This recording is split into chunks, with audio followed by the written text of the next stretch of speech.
subsídios. Lições Bíblicas Adultos. Lição 10. A restauração nacional e espiritual de Israel. Cumprimento minhas queridas irmãs, meus queridos irmãos, professoras e professores de escola dominical e superintendentes, com a paz de nosso Senhor e Salvador Jesus Cristo. Estamos voltando nesta semana, neste domingo, com mais um estudo do livro do profeta Ezequiel, que é o estudo do presente trimestre.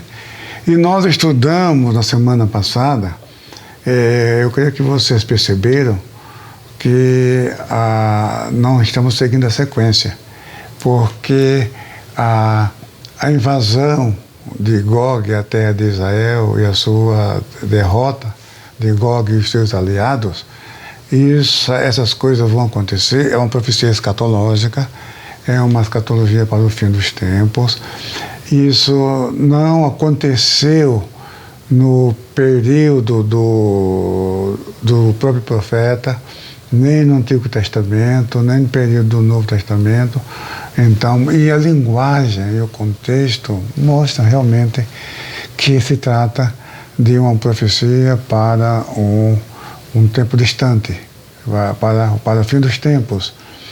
E é claro que isso, para acontecer, Israel teria que existir como nação soberana, porque na época em que Ezequiel recebeu esses oráculos, Judá já tinha perdido a sua autonomia política como nação. Aquilo que já falamos desde o início, que é com a morte do rei Josias no Vale de Megido, na batalha contra Faraó Neco, Judá perdeu a sua autonomia, deixou de existir como nação, passou a pagar tributo ao Egito, e depois que Faraó Neco foi derrotado por Nabucodonosor, então Judá passou a ser tributário da Babilônia, submisso à Babilônia, e no período babilônico a nação foi destruída. Judá foi destruído como nação, a cidade de Jerusalém foi destruída, o templo foi destruído e os judeus ficaram dispersos no vasto império babilônico. E aí, com o retorno dos judeus, com base no decreto de Ciro, o rei da Pérsia, então uma parte dos exilados retornaram, mas foi minoria, tá? E a maioria dos judeus, eles continuaram onde estavam, e até hoje a população judaica fora de Israel é maior do que no próprio Israel até hoje. Na época de Jesus era assim também. Você vê que Paulo, quando chegava num grande centro urbano, tinha ali uma sinagoga, tinha ali uma comunidade judaica. Então, porque eles continuavam espalhados, mas isso era plano de Deus para a divulgação do Evangelho. A sinagoga nessa cidade serviam de plataforma para o apóstolo Paulo iniciar a pregação do Evangelho e iniciar uma igreja, uma congregação de cristãos e assim por diante. Então, o que acontece é que houve aqui uma inversão, né? Essa lição do Vale de Ossos Secos é uma profecia. Veja que os capítulos 35 e 36, a profecia, a palavra profética fala do retorno de Israel, de todas as nações, para a terra dos seus antepassados, para Israel voltar a existir como nação soberana, com os mesmos costumes, tradições, religião da época dos profetas, dos patriarcas e assim por diante. Mas o que acontece é que no capítulo 37, Ezequiel teve uma visão, diz aqui, veio sobre mim a mão do Senhor, e o Senhor me levou em espírito e me pôs no meio de um vale que estava cheio de ossos. Veja, não é a primeira vez que Ezequiel é levado a um vale. Nós já vimos isso na lição 1, que é um estudo no capítulo 3 de Ezequiel com o Atalaia, não está na lição da escola dominical, mas está no livro do trimestre, porque no livro apresentamos a explicação do capítulo 3 até o final, até o versículo 27. E ali há um comentário sobre a presença de Ezequiel no vale ali em Tel Aviv, ou seja, Tel Abib, que eu deixei claro que não é a Tel Aviv de Israel hoje, que é uma cidade moderna, que foi fundada em 1910, 1911, e o nome Tel Aviv significa colina da primavera, e é apenas uma semelhança de nome, mas a Tel Aviv da Babilônia, lá de Ezequiel 13:15, é outra cidade. Então, Ezequiel teve essa experiência já anteriormente, e agora ele teve essa visão num período mais crucial da sua vida, porque isso aconteceu depois que a cidade foi destruída. Você vê que no capítulo 33, o versículo 21, diz o seguinte: e sucedeu que no ano do 10º, no 13º mês, aos 5 do mês do nosso cativeiro, veio a mim um que tinha escapado de Jerusalém, dizendo: ferida está a cidade. Foi um golpe terrível, foi o golpe mais crucial na vida do profeta Ezequiel. Isto é, chegou a notícia, essa data aqui, você tem no livro Justiça Divina, na introdução, nós colocamos aqui uma tabela que facilita a compreensão. Diz aqui no capítulo 33 e o versículo 21, fala essa data do dia 10º, no 12º ano do nosso exílio, aos 5 dias do 10º mês, veio a mim um sobrevivente de Jerusalém. Aqui eu estou lendo na NAA, porque a Bíblia, a versão usada no livro texto, no livro do trimestre, é a NAA. Na revista da Escola Dominical, nós usamos a corrigida, a RC, a RC ARC, que quer dizer Almeida Revista e Corrigida. Muito bem. Então, e essa data é o dia 5 do mês Sivan, do mês judaico, 5 de Sivan, que corresponde a 8 de janeiro de 585. 8 de janeiro do ano 585. Aí é só você ver aqui o tempo que levou entre a queda da cidade e a data em que Ezequiel recebeu a mensagem. Levou, parece que 7 meses. Deixa eu ver, nós temos aqui no livro que isso, quando Ezequiel recebeu essa notícia. Então, aí começa a terceira parte do livro, porque o capítulo 32 termina a segunda parte do livro, aquilo que eu já falei, que a segunda parte não estudamos, não está na agenda do nosso 4º trimestre, nesse trimestre da Escola Dominical. Estudamos a primeira parte, as 7 primeiras lições, são 7 temas extraídos da primeira parte do livro, que são oráculos entregues ao profeta Ezequiel antes da destruição de Jerusalém. A primeira parte ele é pré-destruição de Jerusalém. A segunda parte, bem entendido, não está organizado na ordem cronológica, tá? Foi organizado, pelo que parece, não podemos dogmatizar isso, mas pelo que parece, foi organizado por tema. E o capítulo 33 começa a terceira parte do livro, mas a primeira parte do capítulo 33, o profeta retoma a mensagem do Atalaia, lá do capítulo 3, que fala que se você anuncia ao ímpio, ao pecador, o perigo que ele está aí que está em vista e ele se arrepende, então ele será salvo. Mas se você não anuncia como atalaia o perigo que ele está passando e não adverte do que está para acontecer e ele morrer na sua maldade, no seu pecado, diz a palavra profética: eu vou requerer de você o sangue dessa pessoa. Então, esse tema, e Ezequiel retoma isso no capítulo 33, mas fazendo ilustrações, dando exemplos mais amplos, mas é o mesmo assunto do capítulo 3, a partir do versículo 16. Aí, isso termina no versículo 20. Aí, o versículo 21, sim, começa com a notícia, a triste notícia da queda de Jerusalém, da destruição de Jerusalém, da destruição do templo. Ezequiel sabia que isso ia acontecer. Você vê os primeiros 24 capítulos do livro, ele está falando exatamente isso.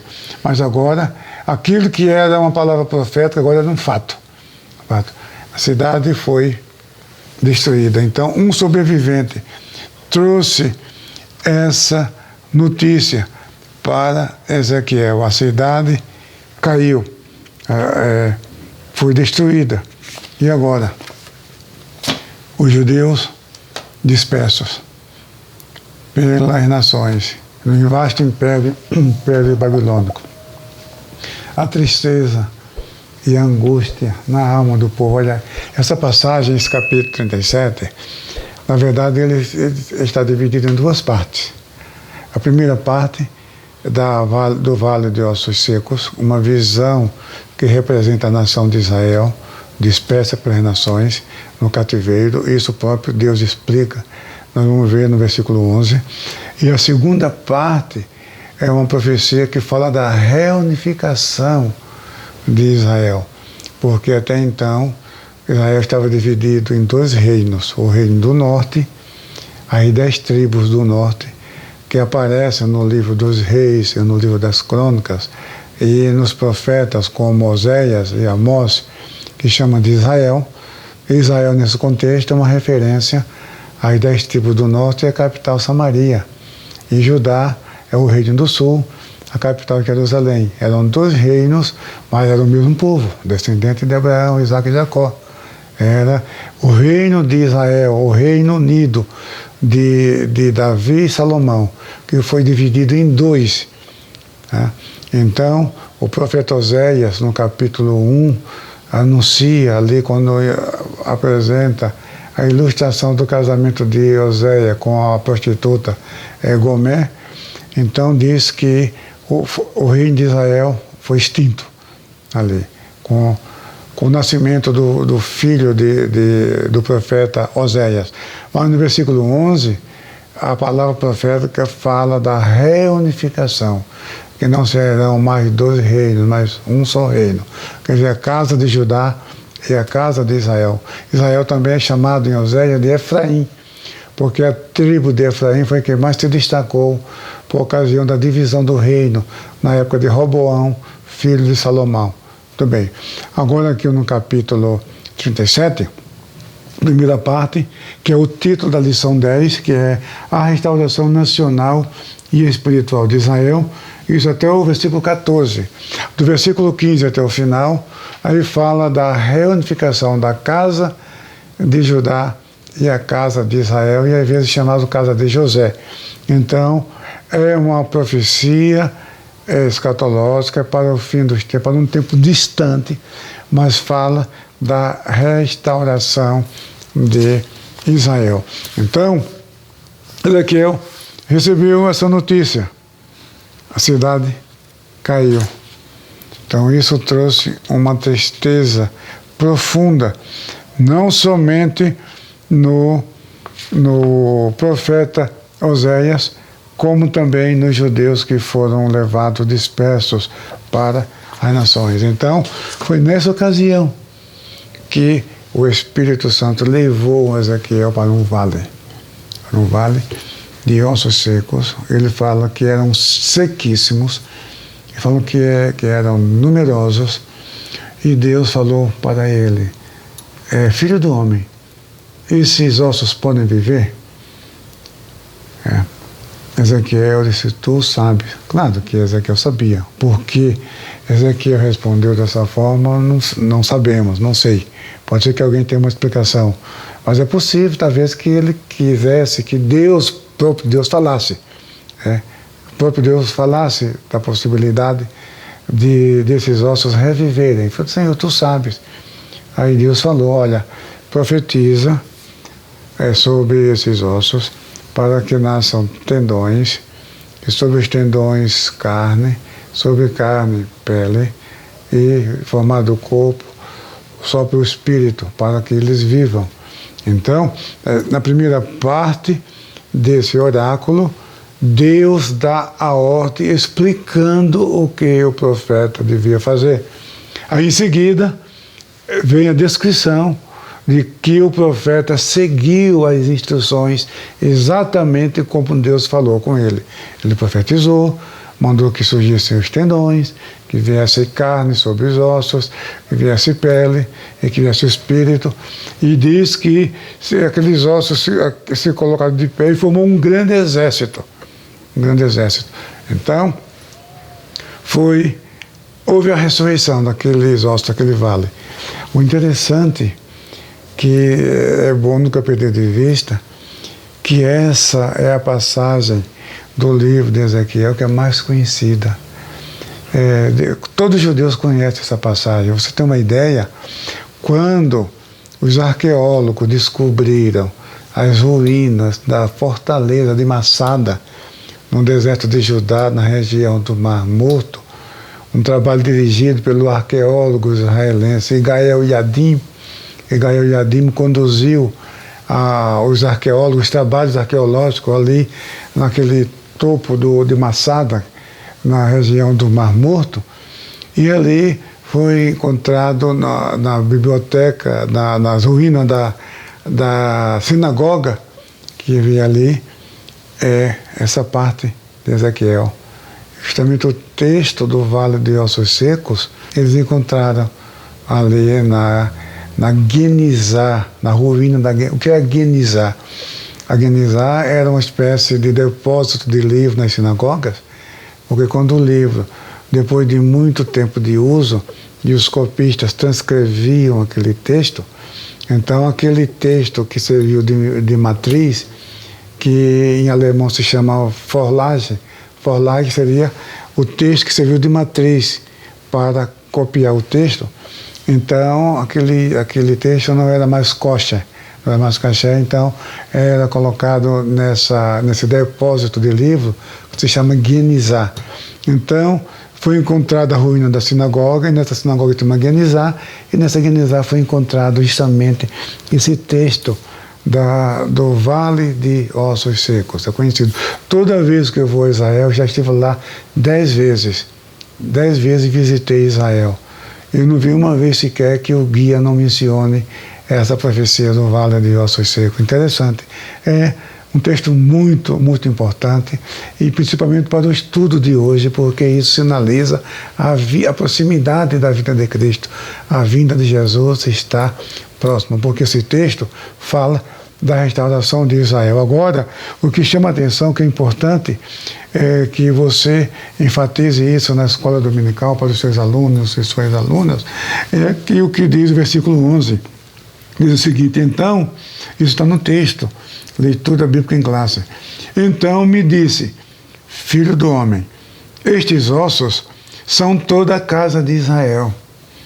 Eis que dizem, os nossos ossos se secaram e pereceu a nossa esperança.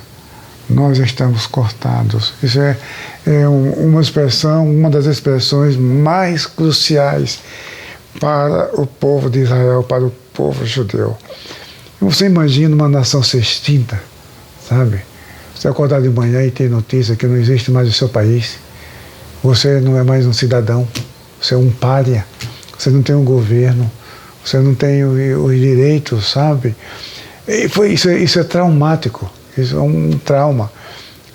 A nação deixou de existir, a cidade é destruída, o templo destruído, o povo espalhado entre os estrangeiros, um povo que tem um padrão de vida, sabe, metódico, seguindo aqueles rituais da sinagoga, da lei de Moisés, aquelas restrições para a refeição, para a alimentação, o ritual para o morto, as orações. Bom, você vê o Salmo 137, você vê aquele cântico ali.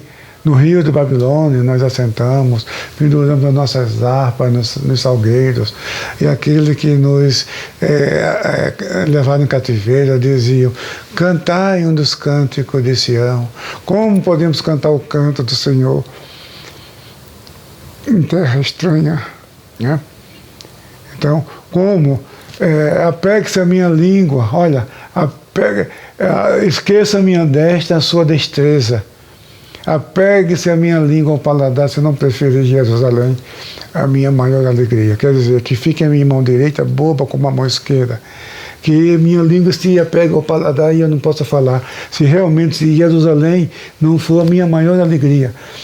O cântico, sabe, dos peregrinos na terra de Babilônia, no império de Nabucodonosor, está no Salmo 137. Daí você tem uma visão do que isso representava para o povo.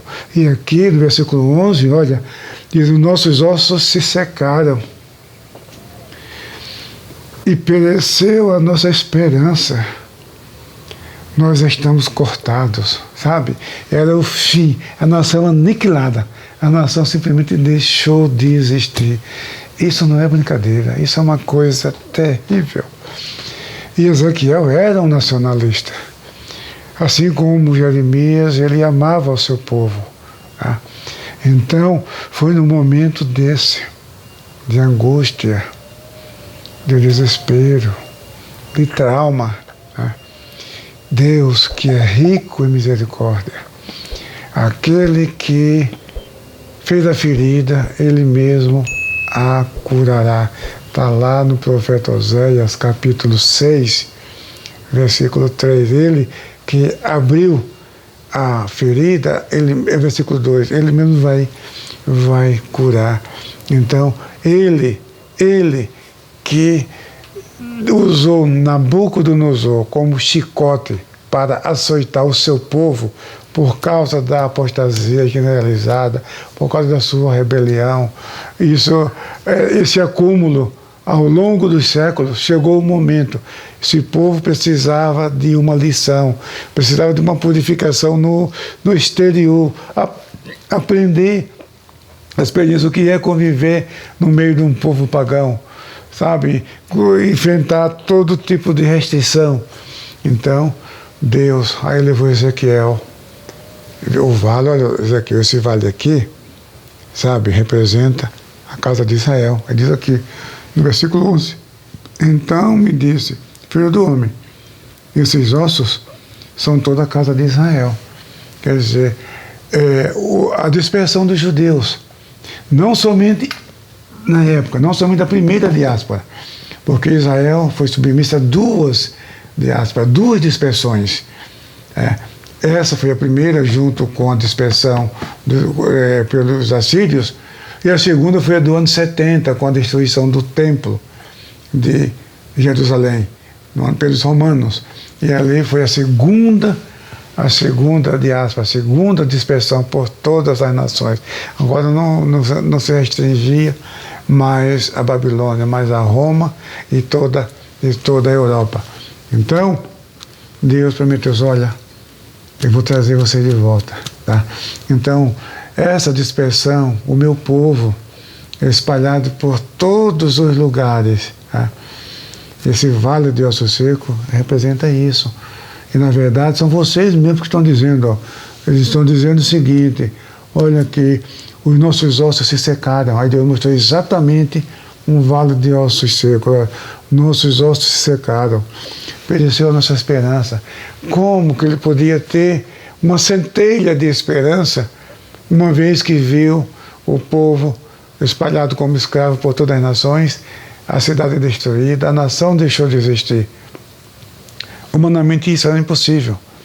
Mas Deus, para que saibam que eu sou o Senhor, aleluia. Glória a Jesus, para que saibam que eu sou o Senhor. Então, esses ossos viveram, se formou um grande exército. E realmente, essa profecia, o começo dela foi com a criação do movimento sionista mundial, em agosto de 1898, na cidade de Basileia, na Suíça. Theodor Herzl, um jornalista que fazia cobertura de um jornal de Viena, na Áustria, em Paris, ficou chocado com o linchamento de um judeu. Um oficial do exército francês foi acusado sem prova, injustamente, de traição da França para os alemães, pela suposta entrega de um manual de artilharia para os alemães, mas como ele era um judeu inteligente, bem conceituado, então, só pelo fato dele ser judeu, foi condenado, foi expulso da corporação, foi expulso no mais alto grau de humilhação. E as pessoas gritavam na rua, né? Então, o nome dele era Alfred Dreyfus. Alfred Dreyfus. Ele gritava na rua assim: viva a França! E o pessoal atrás dizia: morta os judeus! E ele gritava: viva a França! Mostrando o seu patriotismo, a sua dedicação à França. E atrás, um bando liderado pela Igreja Católica, e gritava: morte aos judeus! Então veja, aí Theodor Herzl ficou alarmado. Escuta, por causa de um judeu sendo acusado, e ainda mais sem prova, a população estava achando que o judeu não devia viver por causa disso. Então ele chegou à triste conclusão: ou voltamos para a nossa terra e fundamos o nosso país, ou vamos desaparecer do mapa, ou vamos desaparecer da Europa. Então ele que criou o movimento sionista mundial, uma instituição para ajudar os judeus da Europa, para que eles retornassem à terra dos seus antepassados. Então, o primeiro Congresso Mundial Sionista foi em agosto de 1898. Nessa época, um recém-formado em Direito chamado Émile Zola assumiu o caso de Alfred Dreyfus e ele foi inocentado. Foi provada a sua inocência. Ele foi reintegrado ao exército com o mesmo ímpeto com o qual ele foi expulso da corporação. Com essa mesma ênfase, esse mesmo ímpeto, ele foi restituído ao exército. E foi assim que começou. O irmão Eurico Beckstein, no seu livro de Teologia Sistemática, na parte de escatologia, ele diz que o reboliço dos ossos aqui, nessa visão, representava o surgimento do movimento sionista mundial, que foi o principal responsável pela fundação do Estado de Israel. Então, Israel foi a fundação do Estado de Israel, aconteceu em novembro de 1947. Um brasileiro, Oswaldo Aranha, presidiu o Conselho de Segurança das Nações Unidas e ele foi muito habilidoso. Ele pôs em votação a questão palestina quando ele viu que tinha voto suficiente para aprovar. Foi um esforço dele em favor de Israel. Israel foi, o Conselho aprovou, mas está na lição aqui de vocês, 33 votos contra 14, está aqui na lição de vocês. É como diz o ditado popular, né? passou, mas batendo na trave, né? Realmente foi uma vitória apertada. Então aqui no tópico 3 sobre a dispersão dos judeus entre as nações, e o subtópico 2, renasce Israel. E aqui diz o seguinte, olha, diz aqui, essa dispersão judaica durou mais de 1.800 anos, sendo iniciada no ano 70 depois de Cristo, por ocasião da destruição de Jerusalém pelos romanos, e foi concluída com a fundação do Estado de Israel em 27 de novembro de 1947, na primeira Assembleia Geral das Nações Unidas, presidida pelo brasileiro Oswaldo Aranha, quando foi pronunciada, por grande maioria de votos, 33-14, a favor da partilha da Palestina, com 10 abstenções. Estavam criadas as bases legais para o estabelecimento do Estado de Israel. O dia 14 de maio de 1948 foi a data da publicação do primeiro diário oficial do país, o dia em que as tropas britânicas deixaram o país e Ben-Gurion, o primeiro chefe de Estado, como ministro de Israel, assumiu o governo do país. Desde então, Israel se torna uma nação soberana.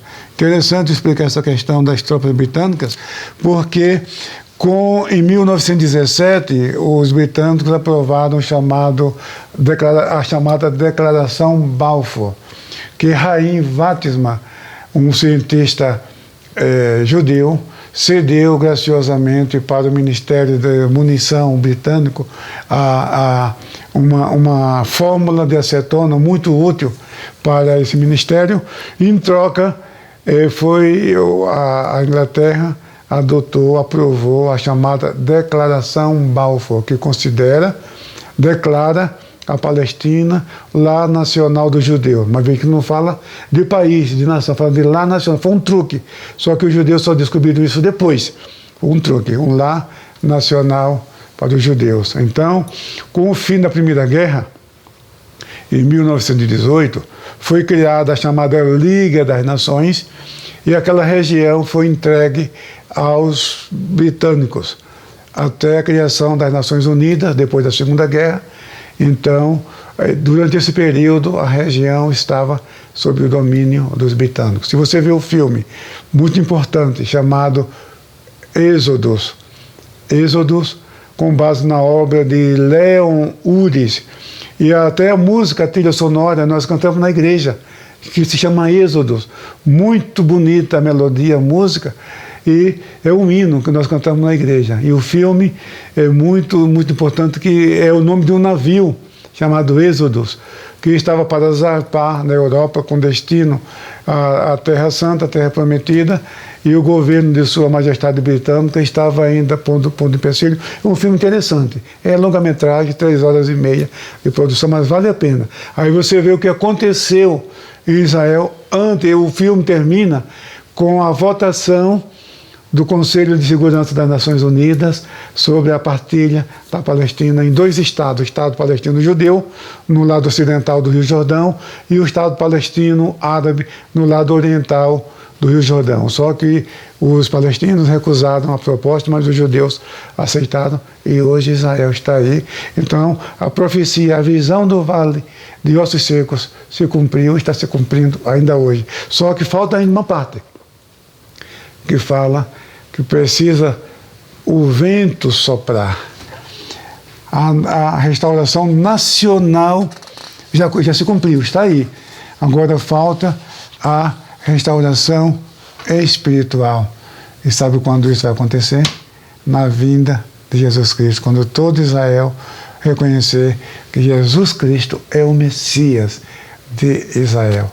Portanto, meus irmãos, é um assunto palpitante. Eu tomei muito tempo, mas me desculpe, porque a gente se empolga num tema tão palpitante como esse. Portanto, meu querido irmão, minha querida irmã, professoras e professores, que Deus abençoe a cada um de vocês, que explique muito bem isso para os seus alunos no próximo domingo na Escola Bíblica Dominical. Amém.